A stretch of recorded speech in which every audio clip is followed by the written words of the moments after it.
Aitäh, minu poolt siis meeldiv taas kohtumine teiega. Lähme edasi siis järgmise ettekandega, mis puudutab tule leviku takistamist hoones. Nii, kas olen kuulda kõigile ja näha? Jah, Väga meeldiv. Nii, seda tutvustust ma enam ei tee, selle ma juba tegin ära. Õigusaktidest just rääkides seda ka Tallinna linnaplaneerimise ameti esindaja meile tutvustas lähemalt, et kuidas, mis tingimustel, mis projektid, missugused load või teatised tuleb esitada ja nagu ma eelmises ettekandes ka tõin välja, siis alused nendeks tulenevad seadustest ja määrustest, mis on mul toodud ka siia ettekandesse üle. Samamoodi standardite ja juhendite osas. Nii, tule leviku takistamine. Tule leviku takistamine, tule ja suitsu leviku takistamine täpsemalt on siis täiesti tuleohutusnõuetest põhiline nõue, oluline nõue ja seda kindlasti tuleb järgida. See on siis sellepärast, et tuli ei kanduks ühel juhul ühelt hoonelt teisele ja ei liiguks hoones sees. Ühelt hoonelt teisele tule leviku kõige sellisem elementaarsem takistamise lahendus on tagada hoonete vahel piisav kaugus, mis siis tagab selle ära, et kuumuskiirgus ja ka tuli otseselt kõrvalhoonelt, ütleme siis, täiel määral ei ohusta. Jah, ta võib ohustada küll, kui on suur tuul või mingisugused muud tegurid seal, aga üldjoontes 8 meetrit hoiab ikkagi tuleleviku vähemalt nii kaua ära, kuni päästja jõuab tulekahjusse sekkuda. Nüüd siia panin ma väikse joonise ka, see on illustratiivne ja näitab ka ära terrasside, räästaste ja rõdude arvestamist ohutuskujade määramisel. Et siin on toodud ka mõõdud, millest võib täiesti vabalt lähtuda, kui peaks toimuma siis hoonetele juurdeehitus või kõrvaleehitus. Ma ei toonud siia ettekandesse lahendust, mis puudutab olukorda, kus hooned on lähemal üksteisele kui 8 meetrit. Sellistel puhkudel tuleb läheneda täiesti projekti või objekti põhiselt siis, millistele tingimustele tuleb hoone konstruktsioonid või siis seinad, laed, katused viia, et see tule levik takistada. Tinglikult tähendab see tuletõkke seinte lagede väljaehitamisest või tulemüüri paigaldamist ja on ka võimalus tehniliste süsteemide, tehnosüsteemide najal seda lahendada näiteks kustutussüsteemiga. Kustutussüsteem ilmselgelt võib tulla nagu kallim, aga on aktsepteeritav. Nii, tule leviku takistamine. Tõin teile siia näiteks, mis see tuli või mis see oht meil hoones on.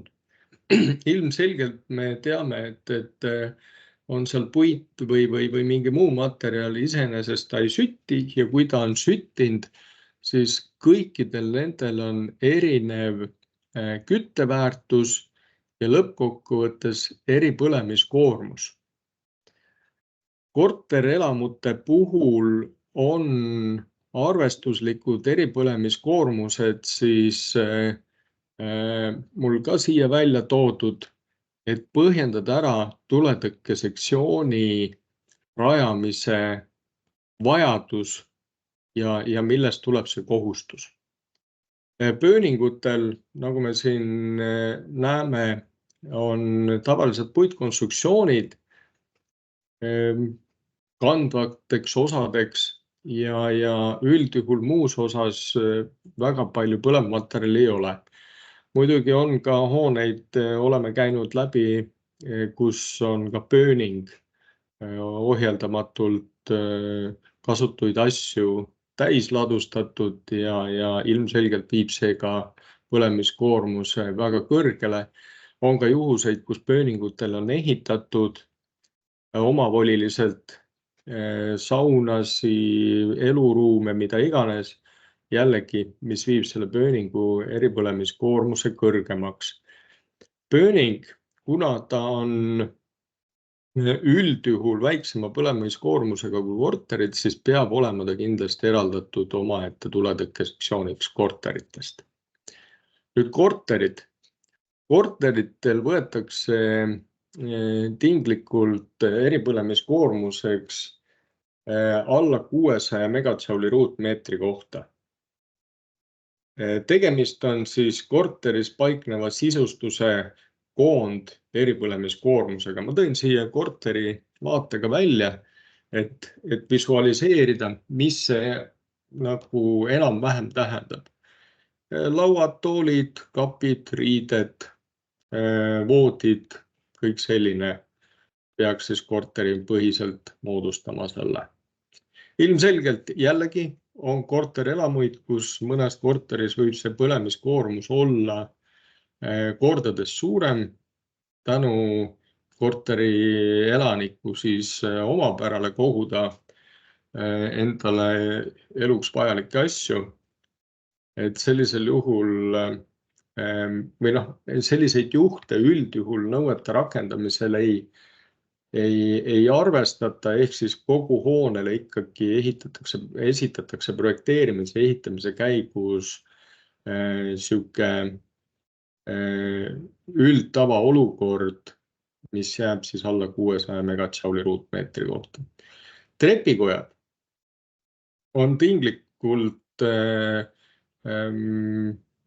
null eripõlemiskoormusega. Jah, seal võib olla eripõlemiskoormust, nagu meil pildil ka näha on varasematel hoonetel. Nõukogude ajal ehitati selliselt, et käsipuud olid puidust. See võib olla, kuna tegemist on hästi hõredalt paigutatud põlevmaterjaliga ja seda süüdata on suhteliselt keeruline ja tema põlemine on ka suhteliselt keeruline sellistes oludes. Aga tänapäeval väga põlevmaterjali enam ei panta ja üldjuhul arvestatakse ikkagi evakuatsiooniteedel, trepikodadel praktiliselt null eripõlemiskoormust. Sellepärast, et ükskõik mis sündmus tulekahju näol esineb, ei tekiks trepikojas endas keskkonnamuutusi, ehk siis suitsu, tuld, temperatuuri, mida iganes. Keldrid. Meil on hästi palju tulnud tagasisidet selles osas, et miks keldritele paigaldatakse ette tuletõkke uksi ja eraldatakse evakuatsiooni trepikojast. Seesama põhjus ongi, et trepikoda peab olema vabalt läbitav ja kui nüüd keldris peaks midagi juhtuma, siis see tuli suits ei tohi levida kindlasti evakuatsiooni trepikotta. Keldrites arvestame üldjuhul eripõlemiskoormuseks üle 1200 megatsauli ruutmeetri kohta.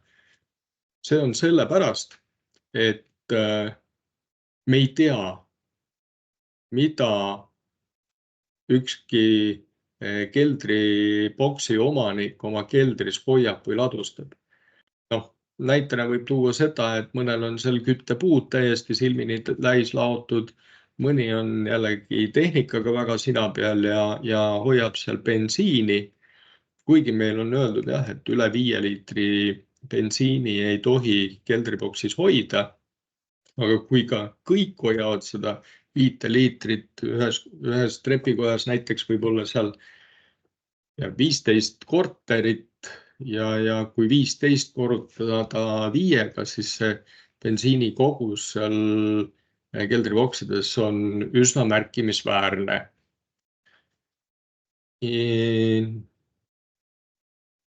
Nii. Selleks, et siis tuli ei leviks, on vaja meil määrata hoonetes tuletõkkesektsioonid. Nende alused või määramise aluseks saab võtta siis määruse, mis on kehtestatud siis ehitisele tuleohutusnõuete rakendamiseks. See on see määrus, mis meil ka eelnevalt loetelus on. Saate ise vaadata. Seal on esitatud tingimused, et ehitised või hooned jaotatakse korruste kaupa omaette tuletõkkesektsioonideks, kasutusotstarbe kaupa, kasutusotstarbest ma juba rääkisin, pööling, trepikoda, korter, kelder, osadel korterelamutel on ka võib-olla mingisugused büroopinnad alumistel korrustel, ka need tuleb eraldada omaette tuletõkkesektsioonideks. Et see on siis nagu sektsioonideks määramise alused.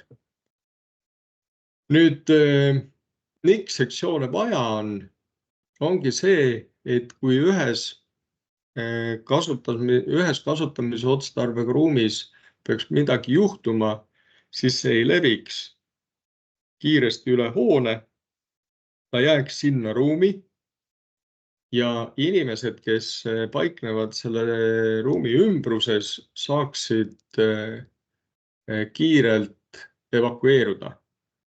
Kaasa arvatud see, et päästetööd on siis hõlpsamad, sest kui tulekahju on levinud suuremale pinnale kui seal näiteks üks korter, siis ilmselgelt on seda ka oluliselt raskem ohjeldada. Meil on lähiminevikust näide siin oli Viljandis, kus siis kogu hoone selle osa katus läks minema, korteris sai see tuli alguse, nii edasi, et sellepärast on see sektsioneerimine nagu äärmiselt oluline.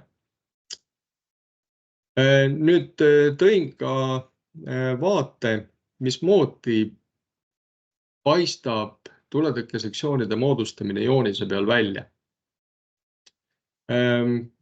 Tegemist on siis olukorraga, kus hakatakse uut hoonet ehitama.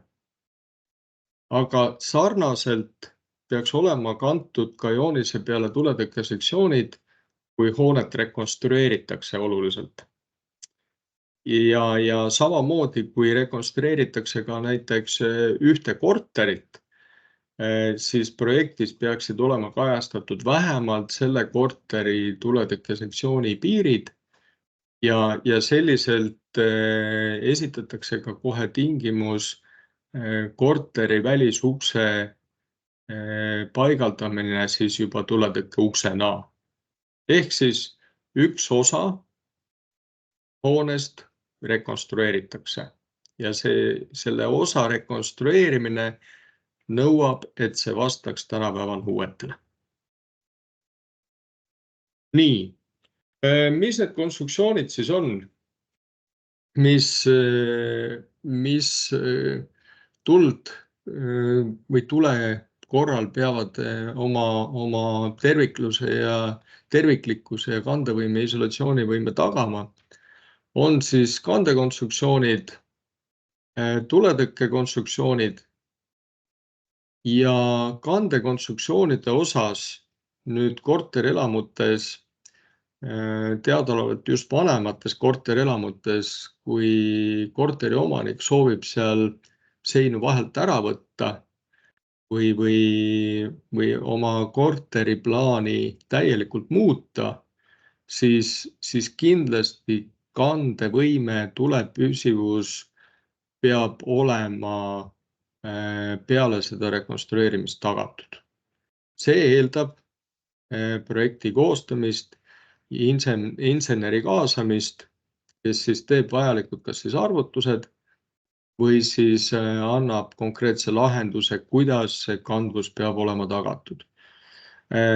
Suurpaneelelamutel ja raudpaneel elamutel on need konstruktsioonid suhteliselt sellised erinevad ja kindlasti ei tohi neid seinu lammutada ennem, kui te ei teata, kas on kandekonstruktsioon või ei ole kandekonstruktsioon.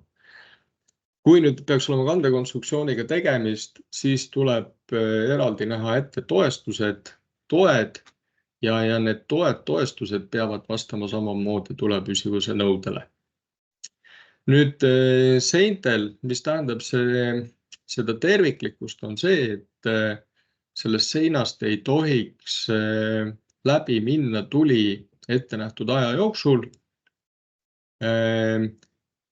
Ja see sein ei tohi ka selle aja jooksul kokku variseda või kukkuda. Seintele antakse ka isolatsiooni nõude kohustus, mis tähendab siis seda, et sellest seinast ei tohi läbi minna ka temperatuur, ehk siis teisel pool seina temperatuur ei tohiks samamoodi ette nähtud aja jooksul tõusta üle kriitilise piiri. Üldjuhul on see 80 kraadi. Nii, mis on siis korterelamutes peamised probleemid? Ma ei hakanud siia tooma välja tuletõkkeuksi, korteri uksi, sest nendega me puutume igapäevaselt kokku ja nende kohta esitati siin ettekannete järel ka küsimusi, aga suuremad ohuallikad on pigem need, mida silmaga ei nähta, mis on varjatud, mis asuvad sahtides ja nõukogudeaegsetes hoonetes on tihtilugu niimoodi, et toru või kommunikatsioonisahtid on korruste vahel omavahel täielikult ühendatud sellisena, et kui nüüd peaks tuli esimesel korral lahti minema, siis ilmselgelt kõikidele ülevalpool korrustele liigub see suits ja tuli edasi. Siin on toodud nüüd pildid. Kõige vasakpoolne pilt on keldrist asukohaga ja järgmine pilt on siis juba ülevalt korrustelt tehtud pilt alla sahti. Tegelikkuses peaks kõikides nendes sahtides, kui tehakse rekonstrueerimine, katkestama põranda lae tasapinnal selle vaba õhu liikumise sahtides. Seda on keeruline kindlasti teha, see nõuab teatavalt sahti esiseina eemaldamist ja lahenduse väljamõtlemist, mismoodi seda teha, aga see kindlasti on vajalik. See on tegelikult isegi ohtlikum kui tuletõkkeukse paiknemine trepikojas või mitte tuletõkkeukse paiknemine trepikojas. Siis samuti on ka paneelide või seinte vahele minevad avavused, kus torud või kaablid sisse lähevad. See on alumine pilt, esimene, ja praktikas on sellistest kohtadest liikunud täitsa ka keldrist tulekahju esimestele korrustele. Et kui keldrid läbi käia, siis kindlasti sellised avavused tuleks kinni panna. Jah, täna ei ole otseselt nagu tagasiulatuvat kohustust selleks, aga kui on rekonstrueerimised või ümberehitamised, siis kindlasti tuleb seda teha. Ja muidugi mina näeksin parema meelega, et kõik ühistud võtaksid selle nagu võimalikult kiiresti ette ja teeks need toimetused ära. See ei ole üldse keeruline. Selleks võib võtta ehitaja, selleks võib olla ka keegi asjatundja, kes oskab natukenegi tuletõkke vahendite või lahendustega ümber käia. Nüüd uuel majal samuti, kui viiakse läbi toru installatsioone tuletõkkeseintest, siis puuritakse selleks piisavalt suured augud ja ka need tuleb kindlasti tihendada. See on praktiliselt esimene koht, kus tekib oht tule edasisele levikule. Nii, kuidas siis teha? On ka ventilatsioonikanalite läbiviikudel samamoodi vaja tagada tuleleviku tõkestamine ja selleks on siis ventilatsiooni puhul tuletõkkeklapid, mis tuletõkke seina külge kinnitatakse üldjuhul ja mis katkestab siis tuleleviku ventilatsioonikanalis ära. Siis on kanalisatsioonikanalitele on mansetid ja mähised, mis siis temperatuuri tõustes pressib selle plastiktoru piisavalt kokku, et tuli selle avause kaudu edasi ei liigu. Siin on nüüd näidatud selle manseti korrektset paigaldust, mis tagab siis ära sees oleva paisuv tihendi vastujõu, et temperatuuril ta pressib kokku toru, mitte torust ei pressi eemale. Kaabelduste puhul samuti läbiviigud tuletõkke seinas tuleb tihendada.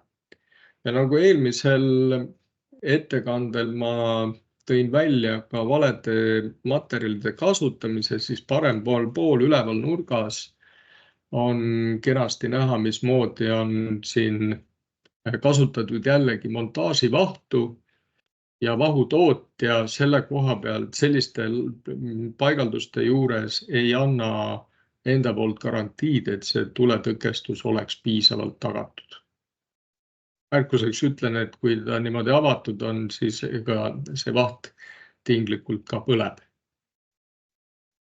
Nii, avatäited. Üldjuhul me teame tuletõkke uksi ja tuletõkke ustel, mida paigaldatakse siis hoonetesse, peab olema kindlasti märgis peal.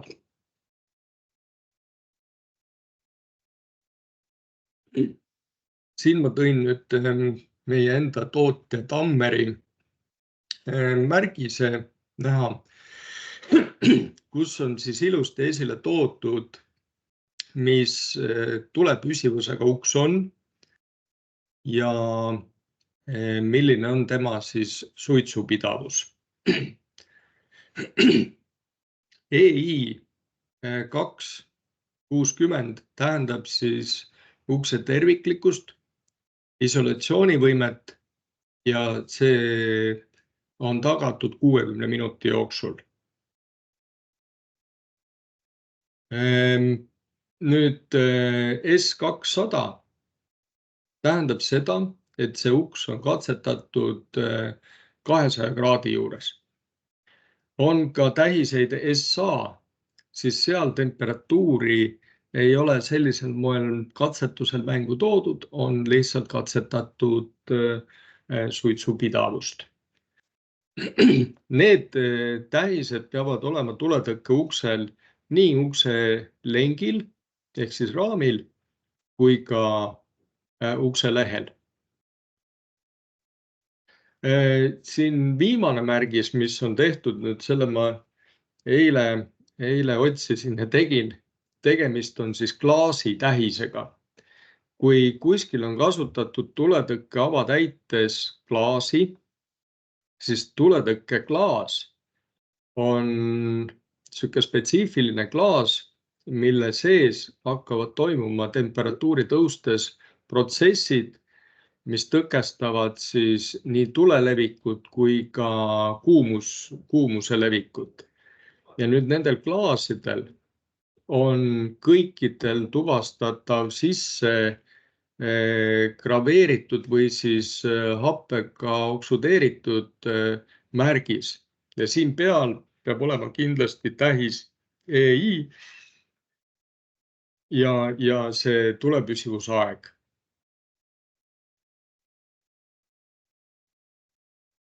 Nii. Tuleleviku takistamine on ka tegelikult kontrollimine ja hooldamine tehnosüsteemide üle ja hoones tervikuna. Ventilatsioonisüsteemide puhastamisest, kontrollimisest ja hooldamisest me juba rääkisime. Oluline roll on küttesüsteemide kontrollil ja hooldusel ja puhastamisel, sest küttesüsteemid nüüd on sellised ehitise osad, mis tinglikult läbivad mitut, kas siis korterit või mitut ühisala, korterelamus. Seega ei ole ainult tuvastatav ühest eluruumist või siis ruumist selle korstna siis terviklikkus ja ohutusnõuetele vastavus. Tähendab seda, et kõikides korterites või ruumides, mida korsten läbib, peab saama juurde ja neid üle vaadata. Seda tuleb teha iga aasta.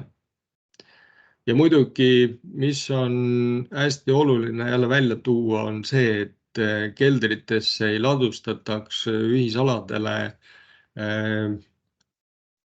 ebavajalikke ja ülejäänud asju, mis korterielanikel seal on nagu kogunenud, sest need on potentsiaalselt sellised kohad, kus kas või säde või suitsukoni juba võib süüdata.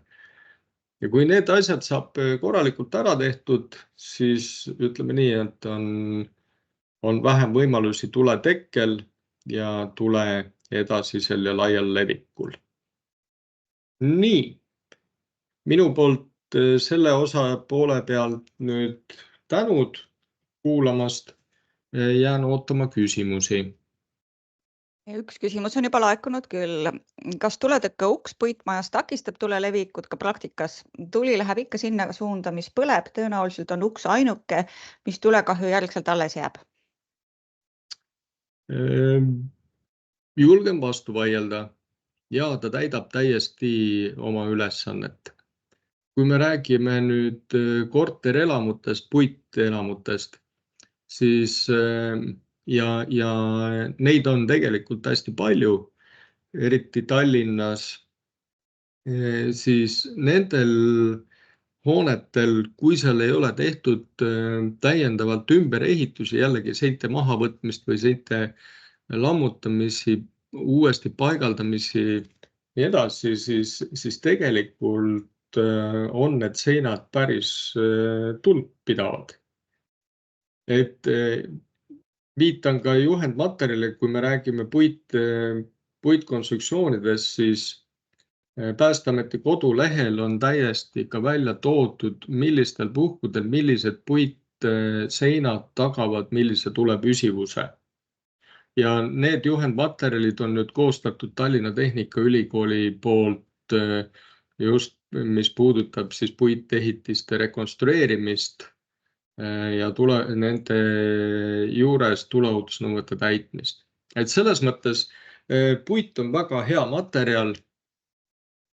Seda ei tasu kindlasti alahinnata. Kui ta on õigesti paigaldatud, ehitatud, siis kindlasti uks täidab oma ülesannet ja ka see sein täidab oma ülesannet. Liiatigi veel see, et me tänapäeval tahame aina rohkem hakata uuesti puitu kasutama hoonete ehitamisel, sealhulgas ka kõrghoonete puhul. aga need tingimused on alles läbirääkimistel, millistel juhtudel see võimalikuks saab osutuda, nii et julgelt võib paigaldada ka puithoonele tuletõkkeukse. Igal juhul ohutus on tagatud. Järgmine küsimus, kas tuletõkkeustele on ette nähtud hooldamissagedus?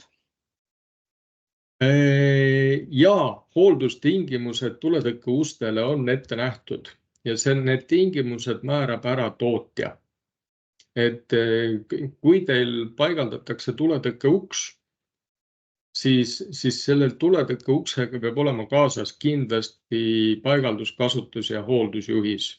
Ma ütlen sellise üldise pealkirja, võib-olla mõnel tootel on ta natukene teise nimetusega, aga kindlasti peab olema need protseduurid seal kirjas. Üks pahatahtlik majaelanik ei taha keldri vahekäigust oma grillitarvikuid ära koristada. Juhatus on teinud märkusi, kuid härra ütleb, et teeb seda siis, kui mõni pädev asutus seda käseb. Kas juhatus saab abi Päästeametilt või TTJA-lt, kes saab teha härrale ettekirjutuse ja vajadusel ka trahvida? Ütleme niimoodi, et Päästeamet aitab, jah, sellistel juhtudel, kui on, meil tavapärased olukorrad on mitte keldri vahekäigud, vaid on trepikojad, nagu ma mainisin, et trepikodadesse ladustatakse asju ja hoiustatakse asju. Siis Päästeametile võib anda tagasiside, aga kui on tegemist ühisaladega, siis üldjuhul tuleb ettekirjutus siis ühistule. Ja ühistu siis oma koosolekul käib selle ettekirjutuse läbi ja kes nüüd selle eemaldab sealt koridorist või vahekäigust või trepikojast, siis see on jah, kokkuleppe teema. Muidugi mina isiklikult soovitan sellisel juhul tegelikult kirjutada sisse need tingimused või punktid juba ühistu, kas siis mõnda koosoleku protokolli või siis viia sisse ühistu põhikirja. Täiendada põhikirja nende korrashoiupunktidega ja siis tegelikult ei tohiks olla kodanikel kellelgi vastulauset. Tihtilugu põhikirjades on need jäänud nagu välja. Minu ettepanek on see on natukene nagu lihtsam. Et põhikiri vist aitab ka, et kui ei täida ka põhikirja, siis tuleb tõenäoliselt kohtu poole pöörduda. Äärmisel juhul küll, jah. Aga kui elanikud on ühiselt kokku leppinud hea korra tagamise tingimused, siis korteri omanikud vahetuvad, elanikud vahetuvad, mis iganes, aga siis põhikiri on igal juhul ju täitmiseks. Et sellest ei saa üle ja ümber. Ja ma tean, ka siis rikutakse neid, aga siis on võimalik natukene teistmoodi läheneda. See annab aluse. Ja see on väga hea. Vaatan, et rohkem praegu küsimusi ei ole, et me rääkisime nüüd ehitisega seotud tuleleviku takistamisest, aga et tegelikult nagu päeva alguses oli juttu ka, et paljud korterelamu tulekahjud saavad alguse küünlast ja toidu valmistamisest ja et sellised alguses väiksed leegid, et võib-olla ka niisugune pisike asi nagu tulekustutustekk või tulekustuti kusagil ei teeks ka paha või? Ütleme niimoodi, et täna kohustust otseselt ei ole, eks. Ja tuld saab katta ka muude tekkidega kui ainult tuletõkketekk. Minul isiklikult on tuletõkketekk ka olemas, ma paratamatult lihtsalt professionaalsus on selline, eks. Kustutit küll korteris ei olnud, aga kustutustekk oli küll olemas. Soovitus on see kindlasti. Paini peal ikka aeg-ajalt võib juhtuda üht-teist. Aga kohustus see täna ei ole. ja sellepärast on ka kõik korterid vajalik omaette tuletõkkesektsioonideks rajada, kas või keegi unustab midagi pliitile või ahju, siis igal juhul see tuli sealt korterist väga kiiresti edasi ei levi. Ja nagu me teame, siis igas eluruumis peaks olema või korteris peaks olema ka suitsuandur, mis siis sellest varakult teada annab, et kui on midagi tekkimas või juhtumas, siis naabrid saavad sellest ka juba teada. Et selles osas ma igal juhul soovitan tuletõkketekki või tulekindlat tekki, millega siis kustutada seda äpardust pannil. Aga kohustus see ei ole, jah. Sa tõid nüüd suitsuanduri teema ka väga hea sisse, et neid käib ka ikkagi Päästeamet aeg-ajalt ju kontrollimas. Ja, see on prioriteet number 1 ja ütleme niimoodi, et täna ikkagi kahetsusväärselt palju on neid kortereid, kus suitsuandurit ei ole. Ja noh, ilmselge on ka see, et seda näitab ka siin teataval määral hukkunute arv. Lisaks on veel ka see, et kui korterites on küttekolded või kütteseadmed, millel on siis kolle, siis nendel peaks olema ka vinguandur. Ehk siis kui ka liiga vara siiber kinni pannakse, ei pruugigi olla tuleohtu. Küll aga on see, et keskkonnamuutus on piisav selleks, et elanik juba teise ilma saata. Ehk siis see vingusisaldus võib saavutada sellise taseme. Ja kui vinguandurit ei ole, siis see risk on oluliselt suurem. Jah, tõsi. Nii, ma vaatan, rohkem küsimusi praegu ei ole, et